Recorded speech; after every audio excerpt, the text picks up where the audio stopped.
The rain hadn't stopped for 3 days straight in Seattle. Sarah Mitchell sat in her Tesla, watching the windshield wipers fight against the downpour. When she saw him, a man hunched over 2 infant car seats, trying to shield the babies from the rain with nothing but a torn piece of cardboard. Her heart stopped, not because of the babies, not because of the rain, but because the man holding those children, the man who looked like he hadn't eaten in days, was wearing a Harvard class ring identical to the one gathering dust in her jewelry box.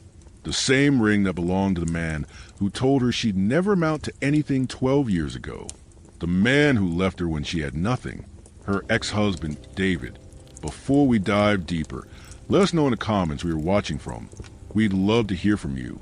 And if you're new here, click on the subscribe button so you never miss any of our upcoming videos. Sarah Mitchell wasn't always the CEO of a tech company worth $800 million.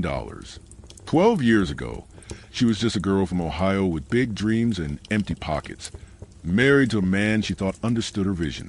Today, she lived in a penthouse overlooking Elliott Bay, drove cars that cost more than most people's houses, and had her face on the cover of Forbes. But success has a funny way of highlighting what's missing. Every morning, she woke up in a king-size bed that felt too big, in a home that echoed with silence, wondering if the price of proving everyone wrong was worth the loneliness that came with it. She had everything except the one thing money couldn't buy. Someone who knew her before success, someone who loved her when she was nobody.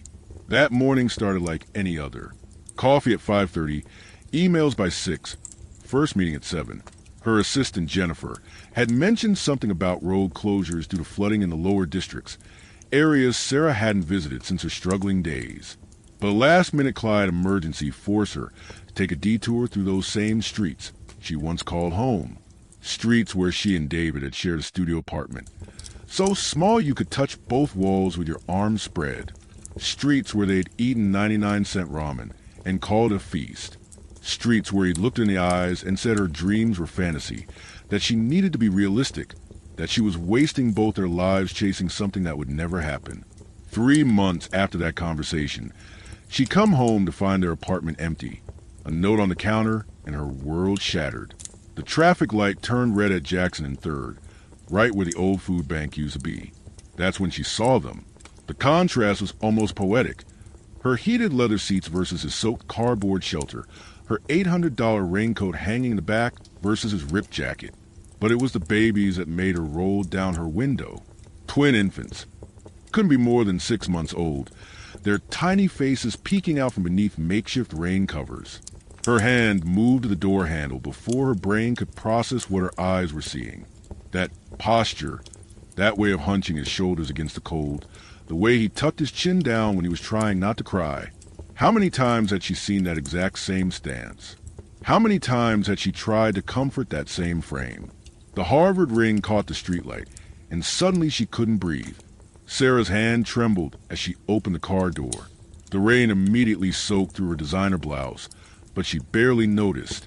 Her Louboutin heels splashed through puddles that probably cost more than what this man had seen in months. "Excuse me," she heard herself say, her voice steady despite the earthquake in her chest. "Do you need help?" The man didn't look up, just pulled the babies closer. "We're fine. Thank you," he mumbled, his voice hoarse from the cold. But Sarah recognized that pride, that stubborn refusal to accept help. She'd heard it 1,000 times before, usually followed by a lecture about how they didn't need anyone else, how they'd make on their own terms. Except this time, there was no they. This time, it was just him and 2 babies who deserved better than pride. "Please," Sarah said, pulling out her wallet. "At least let me help with the children. They need to get out of this rain." She held out $300, watching his dirty fingers hesitate before necessity won over dignity. When he reached for the money, their hands almost touched, and he finally looked up. For a moment, time stopped. Those green eyes that once looked at her with such confidence, such arrogance, now stared back hollow and defeated. But he didn't recognize her. Of course he didn't. The Sarah he knew had worn thrift store clothes and drugstore makeup. The Sarah he knew had frizzy hair and broken dreams. This woman in front of him, with her professionally styled hair and subtle wealth radiating from every detail, might as well have been from another planet. "Thank you," he whispered, quickly looking away. God bless you. Sarah wanted to say something, anything, but the words died in her throat. Instead, she watched him struggle to stand with both car seats. Notice how his hands shook not just from cold, but from hunger. Wait, she called out. There's a motel 2 blocks down. The Blue River Inn. Tell them Sarah Mitchell sent you. They'll give you a room for the week, no questions asked. She pulled out her business card, scribbled a note on the back. Give this to the manager. Margaret knows me. David took the card without looking at it, mumbled another thank you, and started walking away. Sarah stood in the rain, watching the man who once told her she was nothing disappear into the night with 2 babies who weren't there when he left her. 2 babies whose mother was nowhere to be seen. 2 babies who changed everything about this moment. Back in her car, Sarah's hands wouldn't stop shaking. She called Jennifer immediately. I need you to pull everything you can find about David Chun from Harvard, class of 2010. Everything from the last 12 years. And Jen, check birth records, marriage certificates, obituaries. I need to know about any children. Jennifer used a strange request, didn't question it. While waiting, Sarah drove to the Blue River Inn. Margaret, the night manager who'd known Sarah since her struggling days, confirmed a man had just checked in with 2 infants. Strangest thing, Margaret said. He kept apologizing, saying he'd pay it back somehow. Looked like he'd been through hell. You know him? Sarah shook her head, but Margaret's eyes said she wasn't buying it. Room 237, Margaret added quietly, in case you were wondering. Sarah sat in the parking lot for an hour, watching the rain, remembering another night 12 years ago when she'd sat in a different parking lot, holding divorce papers, wondering how someone could claim to love you and then leave when things got hard. Her phone buzzed. Jennifer had sent everything. David Chun, former investment banker, lost his license after a scandal involving falsified reports. Wife Amanda Chun died in childbirth 8 months ago. Twin daughters, Emma and Olivia, born premature, extensive medical bills. Foreclosure on their home 6 months ago. 3 months ago, his parents died in a car accident, leaving him with no family support. The man who'd left her because she was a failure had lost everything while she'd gained the world. The irony tasted bitter. What would you do if you were in Sarah's position? Seeing someone who hurt you at their lowest point? Let us know in the comments. Some of you might say karma. Others might say compassion. But Sarah felt something else entirely. She felt the weight of success when there's no one to share it with. She felt the hollow victory of proving someone wrong when they're not around to see it. She felt the strange grief of loving someone's memory while hating their actions. The babies changed everything, though. Emma and Olivia didn't choose their father. They didn't choose to lose their mother. They were innocent in this twisted reunion, and maybe that's what made Sarah's next decision feel less like forgiveness and more like humanity. 12 years ago, Sarah Chun was a different person. She was 23, fresh out of community college with an associate degree, and a head full of dreams about launching a tech startup.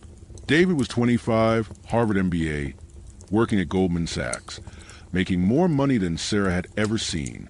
They met at a coffee shop in Boston, where she was working nights to pay for coding boot camp. He'd come in every morning at exactly 6:15, order a large black coffee and a blueberry muffin, and leave a $20 tip. One morning, she worked up the courage to ask why he tipped so much. Because I remember being broke, he'd said, and because you're going to do something amazing someday. I can see it in your eyes. 6 months later, they were married in a courthouse ceremony with 2 witnesses from the street. Her parents had disowned her for dropping out of nursing school. His parents had threatened to cut him off for marrying beneath his social class. But none of that mattered because they had each other, or so she thought. The first 2 years were everything she dreamed. David would come home from his 16-hour days at the bank, and she'd show him her latest code, her newest app idea, her business plans covered in coffee stains and hope. He'd listen, really listen, help her refine her pitches, practice her presentations. He believed in her when no one else did.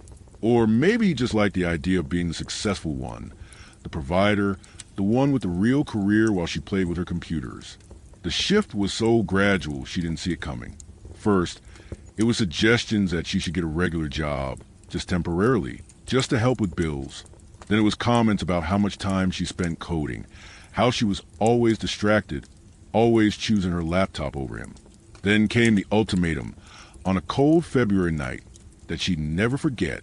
"You need to choose," David had said, standing in their tiny kitchen, still wearing his suit from work. "This fantasy about becoming some tech entrepreneur, or our marriage. Because I'm tired of being the only adult here. I'm tired of carrying us while you chase dreams that aren't going to happen. You're not Steve Jobs, Sarah. You're a community college dropout from Ohio. It's time to grow up." She'd stared at him, this man who once said he saw greatness in her, and realized he'd only loved the idea of her potential, not the messy reality of her journey. "I choose my dreams," she'd said quietly, "because at least they won't leave me when things get hard." 3 days later, she came home to an empty apartment. He'd taken everything except her laptop and a note that said, "You'll thank me one day when you realize I was right." But he wasn't right. 6 months after he left, Sarah's app got picked up by a major investor. 18 months later, she sold her second company for $12 million. 5 years later, she was running one of the fastest growing tech companies in Seattle. Every milestone, every success, she'd think about calling him, about proving him wrong. But pride and pain are powerful forces. She'd hired a private investigator once, just to know where he was, how he was doing. He'd married Amanda Westbrook, daughter of a federal judge, living in a Manhattan penthouse, still working at Goldman Sachs. The perfect life he'd always wanted. Sarah had deleted the report and promised herself she'd never look back again. But life doesn't care about our promises. Jennifer's report filled in the gaps. David's downfall had been swift and brutal. He'd been desperate to make partner, desperate to prove he belonged in that world of old money and older connections. The pressure led to mistakes, shortcuts, falsified reports that inflated his team's performance. When the SEC investigation started, Goldman Sachs cut him loose immediately. No firm would touch him after that. Amanda's family distanced themselves from the scandal. She'd stayed with him, though, even when they lost the penthouse, even when they moved to a small apartment in Queens, even when she found out she was pregnant with twins. The medical complications started early. Bed rest at 20 weeks, emergency surgery at 28 weeks, twins born at 31 weeks fighting for their lives. Amanda held on just long enough to see them survive. Then a blood clot took her 3 days later. David was left with 2 premature babies, medical debt over $500,000, no job, no family support after his parents died, trying to drive through a storm to help him. How do you think you'd handle losing everything all at once? Your career, your reputation, your wife, your parents, your home? Some of you watching might have been through something similar. Some of you might be going through it right now. The truth is, none of us know how strong we are until being strong is the only choice we have. But David had made a choice that Sarah couldn't ignore. Instead of giving up the twins, instead of walking away like he'd walked away from her, he'd chosen to keep them. He was living on the streets, begging for money, sacrificing every ounce of pride he'd ever had, all to keep Emma and Olivia. The man who'd abandoned her when things got tough was refusing to abandon his daughters despite having every reason to give up. Sarah sat in her office that night, looking at photos Jennifer had found. David holding the twins in the hospital, his eyes red from crying, but his smile genuine. David sleeping in a chair between 2 NICU incubators. David at Amanda's funeral, a baby in each arm, looking lost but determined. The man in these photos wasn't the one who'd left her. Or maybe he was, and tragedy had taught him what she tried to tell him all those years ago, that love isn't about the easy times. It's about choosing to stay when leaving would be simpler. The rain outside her office window reminded her of another truth. Sometimes the storms that destroy us also show us who we really are. And sometimes, just sometimes, they bring us full circle to face the choices that define us. 3 days passed before Sarah worked up the courage to return to the Blue River Inn. She'd spent those days battling with herself, writing and deleting texts to Jennifer about forgetting the whole thing, standing outside the motel twice before driving away. But the image of those babies wouldn't leave her alone.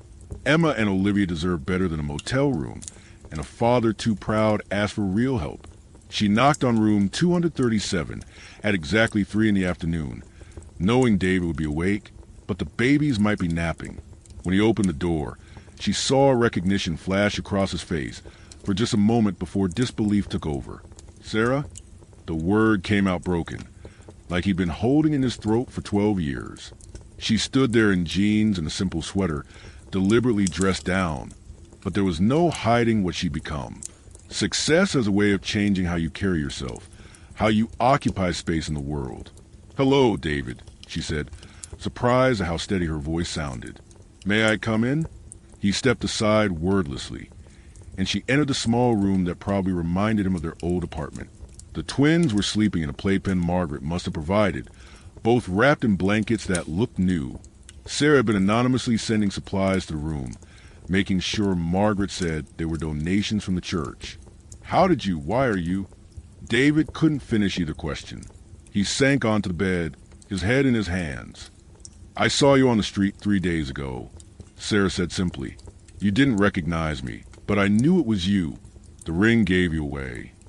He looked at his Harvard ring like he'd forgotten he was wearing it. "It's the only thing worth anything I have left, but I can't sell it. It's stupid, I know." His voice cracked on the last word. "It's not stupid," Sarah said, sitting in the worn chair across from him. "We hold on to things that remind us of who we used to be. Sometimes that's all we have." They sat in silence for a moment, 12 years of history hanging between them like a weight. Finally, David spoke. "You were right. About everything. About me being a coward. About leaving when things got hard. I think about that night, what I said to you, and He stopped, swallowing hard. "I'm sorry doesn't even begin to cover it. But I am. I'm so sorry, Sarah." She'd imagined this moment 1,000 times, the apology she'd never gotten, the admission she'd craved. But sitting here, seeing him broken and desperate, it didn't feel like victory. It felt like grief. Grief for who they'd both been, for the love they destroyed, for the years they'd lost. "Tell me about them," Sarah said, nodding toward the sleeping twins. "Tell me about Emma and Olivia."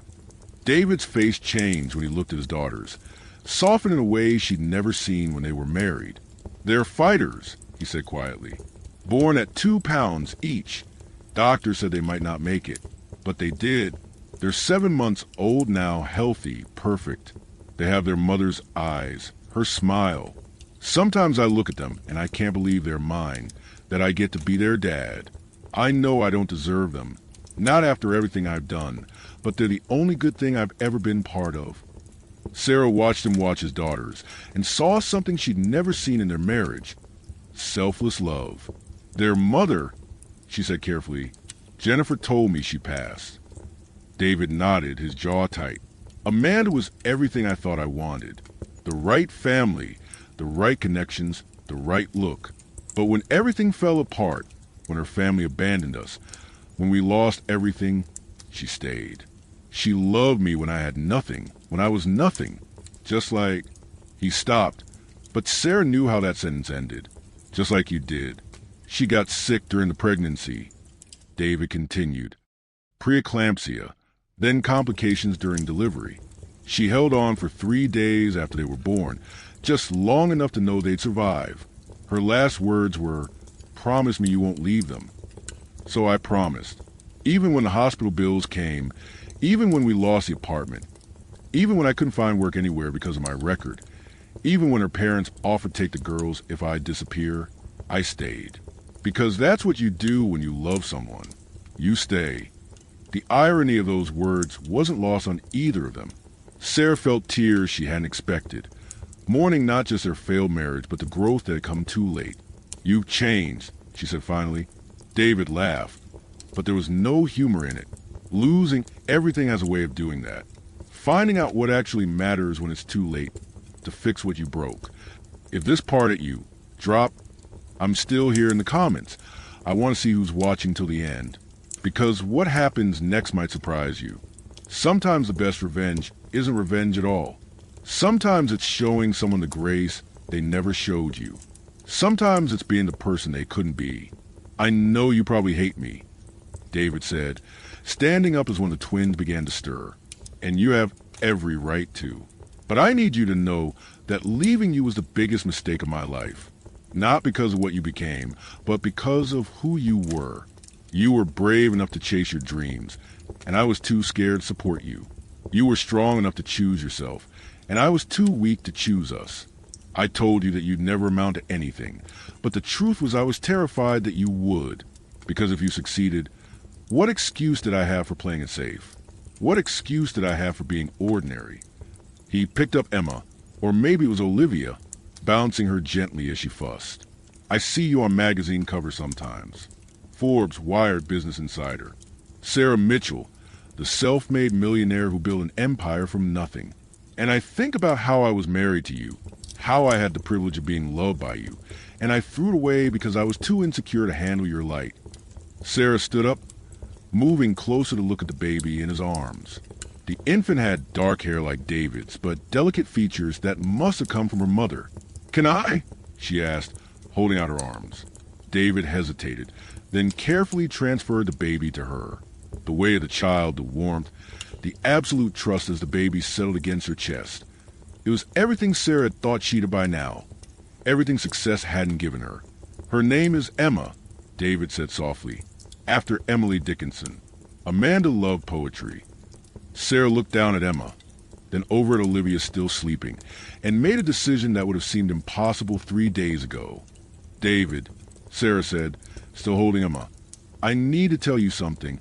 After you left, after I made it, I used to fantasize about this moment, about you seeing me successful, about rubbing it in your face, about making you regret everything. I hired someone to find you once, just to know you were watching my success from afar. When I found out you were married, living in Manhattan, still at Goldman Sachs, I told myself you got everything you wanted, and I got everything I deserved. We both won by losing each other." She paused, shifting Emma to her other arm. "But that's not what happened, is it? We both lost. You lost everything you thought mattered, and I gained everything except what actually mattered. You have 2 beautiful daughters, and no way to provide for them. I have more money than I can spend in 3 lifetimes, and no one to share it with." David sat back down heavily, his face a mixture of shame and confusion. "Why are you here, Sarah? Really? If it's not revenge, if it's not to gloat, then why?" Sarah considered the question, one she'd been asking herself for 3 days. "Because those babies didn't choose any of this. Because Amanda loved you enough to stay when you had nothing, something I couldn't do. Because you loved them enough to keep them when you had every reason to give up, something you couldn't do with us. And because I've learned that success means nothing if you achieve it just to prove someone wrong. I've been living my entire life as a response to that night you left. Every deal I closed, every company I built, every milestone I hit, it was all to prove you wrong. But you know what I realized sitting in that parking lot 3 days ago? You were already proven wrong. Not by my success, but by your own transformation. The man who told me I was wasting my life chasing dreams is now sacrificing everything for 2 tiny dreams of his own. They're not just dreams," David said quietly. "They're my responsibility, my purpose, the only thing I've ever done that matters."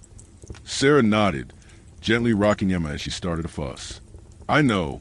That's why I'm going to help you. Not for you, not even for me, but for them." David's head snapped up. "Sarah, no. I can't. I won't take your money. Not after everything." But Sarah was already pulling out her phone, texting Jennifer. "It's not charity, David. It's an investment in Emma and Olivia's future, in giving them the life Amanda would have wanted for them." She looked at him directly. "And maybe, just maybe, it's my way of finally letting go of what happened between us." What she didn't tell him was that she'd already set things in motion. Jennifer had found a modest house in a good school district, already purchased under a trust of the twins.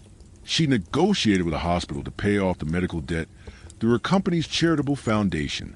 She'd even found a program that helped people with SEC violations find legitimate work in tech startups that believed in second chances. But David didn't need to know all that yet. He needed to believe he could earn it, contribute to it, be part of his daughter's salvation, rather than just a recipient of charity. "There's something else," David said suddenly, his voice urgent. "Something I never told anyone. The night I left you, I didn't go to Amanda. I sat in my car outside our apartment for 3 hours, trying to convince myself to go back. I wrote you a letter explaining everything, apologizing, begging for another chance. But my pride, my stupid pride, wouldn't let me deliver it. I still have it. It's the only thing besides this ring that I kept through everything." He pulled out his wallet, worn and nearly empty, and from behind his driver's license, he extracted a folded piece of paper, yellow with age. "I've carried it for 12 years. Through my wedding to Amanda, through the birth of the twins, through losing everything. I don't know why. Maybe to remind myself of my cowardice. Maybe hoping someday I'd be brave enough to give it to you." He held out to Sarah, his hand shaking. She took it but didn't open it. Not yet. Some things needed the right moment, and this wasn't it. "We all carry our regrets," she said instead. "The difference is what we do with them. You're using yours to be a better father. That's all that matters now." Olivia woke up then, crying with the immediate intensity of a hungry baby. David moved to prepare formula with the efficiency of someone who'd done it hundreds of times in less than ideal circumstances. Sarah watched him measure the powder carefully, checked the temperature on his wrist, all while bouncing Olivia on his hip. This was who he was now, a father first, everything else second. It was a transformation she couldn't have imagined 12 years ago. "You know," she said, adjusting Emma, who was now fully awake and observing everything with serious baby eyes, "I always wondered what kind of father you'd be.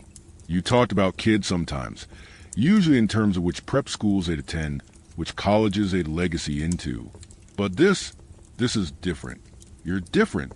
Losing everything teaches you what everything actually means," David replied, feeding Olivia with practiced ease.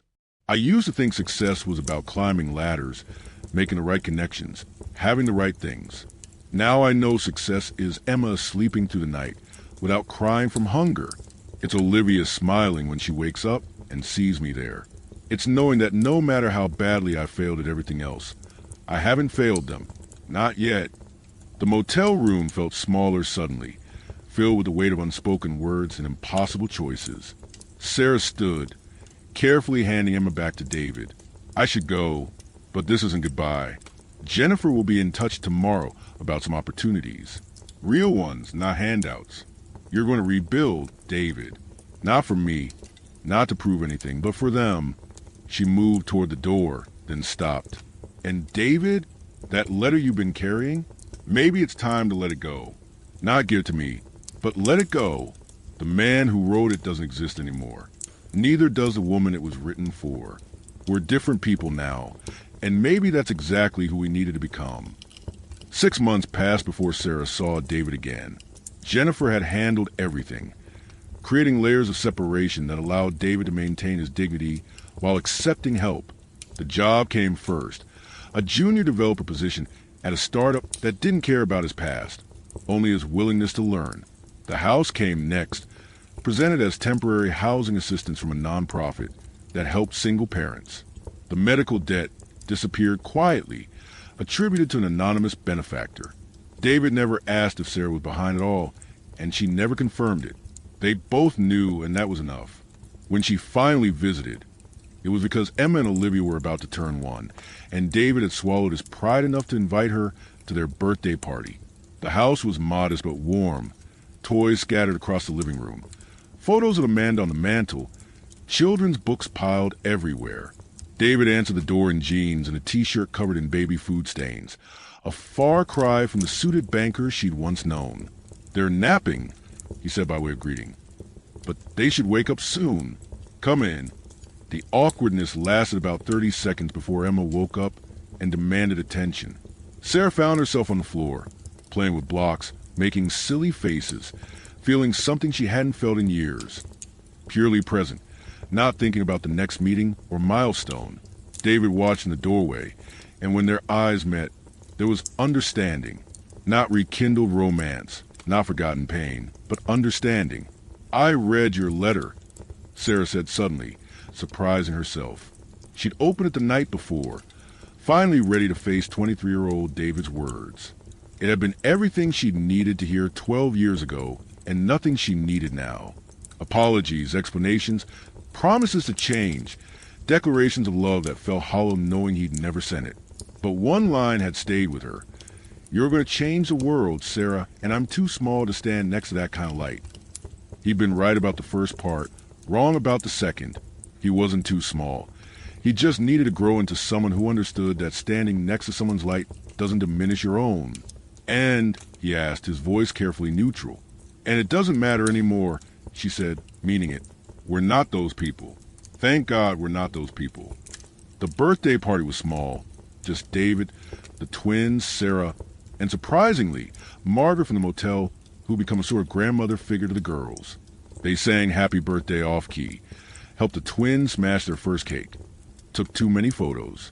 It was messy and loud and perfect in its imperfection. As Sarah was leaving, David walked to her car, carrying Olivia while she carried Emma. "I know what you did," he said quietly. "All of it.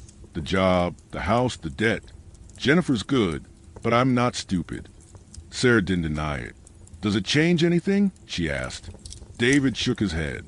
"No, except maybe to remind me that the girl I said would never amount to anything became the kind of person who helped someone who hurt her. You didn't just prove me wrong about your potential, Sarah. You proved me wrong about human nature." They stood there, each holding a sleepy twin. Two people who'd once promised each other forever and had delivered something else entirely. "Can I ask you something?" David said. "Do you ever wonder what would have happened if I'd stayed? If I'd supported you?" Sarah considered the question. She'd asked herself the same thing countless times. "Honestly, I don't think I would have become who I am if you'd stayed. Your leaving taught me to believe in myself when no one else did. And you wouldn't have become the father you are without losing everything first. We needed a break to become who we're supposed to be. It wasn't forgiveness exactly, and it wasn't closure. It was something more complicated and more honest. Acceptance. The girls need a godmother," David said suddenly. "Someone who'll make sure they're okay if something happens to me. Amanda's parents still won't acknowledge them, and I don't have anyone else. I know it's a lot to ask, considering everything, but..." Sarah cut him off. "Yes." The simplicity of her answer seemed to surprise him. Just like that. Just like that. They deserve to have someone fighting for them. And maybe I need them too. Success is pretty lonely when you have no one to share it with. They transferred the sleeping twins to their car seats, and Sarah helped David load them into his used but reliable Honda, another anonymous gift that had appeared when his old car died. "Thank you," David said, and they both knew he meant for more than just agreeing to be the godmother. As Sarah drove away, she thought about cycles and circles, about endings that become beginnings. She'd spent 12 years proving David wrong, only to discover that being right wasn't the prize she thought it would be. The real prize was Emma and Olivia having a chance at the life their mother wanted for them. The real prize was David learning to stay when things got hard. The real prize was Sarah finally understanding that forgiveness isn't about the person who hurt you. It's about freeing yourself from the prison of resentment. She built an empire on the foundation of abandonment, but now she was building something else. A strange, unconventional family born from loss and second chances. Her phone buzzed with text from David. "The girls smiled when they woke up and saw the toys you left. Thank you for seeing them, not just my failures." Sarah smiled, thinking about how different this was from the fantasy revenge she'd once imagined. Reality, it turned out, was messier and more meaningful than any fantasy. 5 years have passed since that rainy night in Seattle. Sarah Mitchell is still running her company, still gracing magazine covers, still breaking barriers in tech. But if you visit her office now, you'll see something different. Photos on her desk. 2 5-year-old girls in Halloween costumes. Their first day of kindergarten, Christmas morning chaos. Emma and Olivia call her Aunt Sarah, though the truth is more complicated than that title suggests. She's their godmother, their college fund, their Tuesday night dinner companion, their emergency contact at school. She's family in every way that matters, bound not by blood or law, but by choice and commitment. David never returned to banking. He's a senior developer now at a non-profit, that teaches coding to at-risk youth. It pays a fraction of what he used to make, but he says he's never been richer. He tells his story sometimes to kids who think they've lost everything, about how losing everything taught him what was worth keeping. They never rekindled their romance. That story ended 12 years ago, and neither of them wants to rewrite it. But they've written something new, something unexpected. They co-parent in a way, sharing the girls' milestones, attending school plays together, navigating childhood illnesses and triumphs as a team. David's dating a teacher from the girls' school, someone who knows his whole story and loves him anyway. Sarah's been seeing a fellow CEO who understands that Tuesday nights are sacred family dinners and that two little girls will always come first. It's unconventional, but it works. The girls are thriving, surrounded by love that transcends traditional definitions. They know their birth mother through stories and photos, know that she loved them enough to hold on until they were safe. They know their father chose them when he had nothing else. They know their Aunt Sarah appeared like a guardian angel when they needed one most. Last week, Emma asked Sarah why she helps them so much when she's not really their aunt. Sarah thought about the complicated truth, about the man she'd loved and lost, about success that felt empty, about forgiveness that freed her. But instead, she said simply, because love doesn't always look like we expect it to. Sometimes it looks like choosing to stay when leaving would be easier. Sometimes it looks like helping someone who hurt you. Sometimes it looks like building a family from broken pieces. And sometimes it looks like two little girls who needed someone to believe in their future. Emma seemed satisfied with that answer, returned to her coloring book where she was drawing a picture of their strange, beautiful family. Her and Olivia in the middle, David on one side, Sarah on the other, all holding hands under a rainbow. What do you think? Did Sarah do the right thing? Could you forgive someone who walked away when you needed them most? Could you help them when they needed you? Drop a comment below and let us know. If you've ever had to choose between revenge and grace, between holding on and letting go, we want to hear your story. Because here's what 12 years and 2 second chances taught Sarah and David. Success isn't about proving people wrong. It's about becoming the person you're meant to be, even if that journey takes you through loss and back again. Forgiveness isn't about forgetting the hurt. It's about choosing to build something new from the ashes of what burned. And family? Family isn't always about blood or marriage certificates. Sometimes it's about showing up when it matters, staying when it's hard, and choosing love over pride every single time. If you believe in second chances, if you think people can change, if you've ever seen beauty come from brokenness, hit that like button and share this story with someone who needs to hear it today. Someone who's struggling with forgiveness. Someone who thinks success means leaving people behind. Someone who needs to know that the best revenge is living well, but the best life is living with grace. And if this story touched your heart, if you watched all the way to the end, subscribe and hit the notification bell. Because next week, we're sharing another true story that will challenge everything you think you know about karma, justice, and the power of choosing kindness when you have every reason to choose otherwise. Before you go, think about this. Sarah spent 12 years building an empire to prove David wrong, only to discover that helping him rebuild proved something far more important, that we're all capable of growth, change, and redemption. That success means nothing if you have no one to share it with. That sometimes a person who breaks your heart becomes a catalyst for discovering your strength. And sometimes, just sometimes, the ending you never want to leads to a beginning you never expected. The rain in Seattle hasn't stopped, but Sarah doesn't mind it anymore. It reminds her of that night when she had a choice: drive past and let karma have its way, or stop and choose grace. She chose grace, and that choice changed 3 lives forever. What choice will you make when your moment comes? Thank you for watching, for staying until the end, for being part of the story. Remember, we all have the power to change someone's life. Sometimes it's the person who hurt us most who needs our grace the most. Sometimes it's in forgiving others that we finally forgive ourselves. And sometimes the family we create from the broken pieces is stronger than the one we originally planned. Until next time, choose kindness, choose growth, and remember that every ending is just a beginning waiting to be written.